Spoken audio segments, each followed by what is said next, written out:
Hello YouTube and welcome back to the channel. Today for our latest project we are working on the shutters for the house we're doing.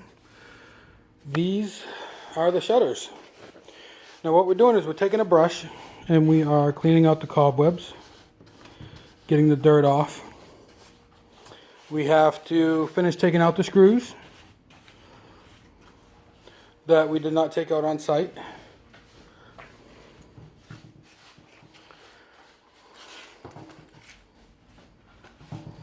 It's all pretty nasty. And once we get this all cleaned up, we're going to take our scraper and we're going to clean off all the loose flaking paint.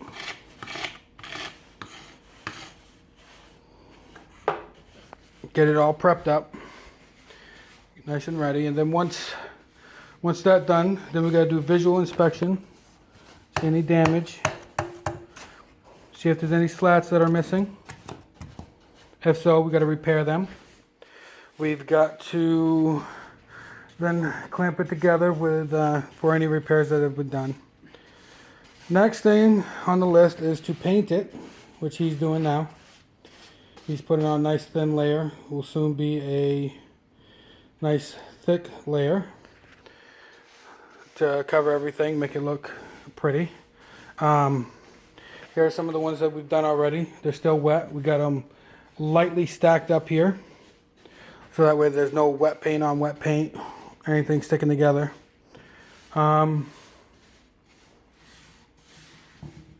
that's it. That's today's project. We're doing it inside because it's raining outside. Well, the forecast said it's supposed to be raining, but it's not raining. Anyway, thanks for tuning in. Please subscribe, like the video, hit that bell notification so you know when we upload new videos. Thank you.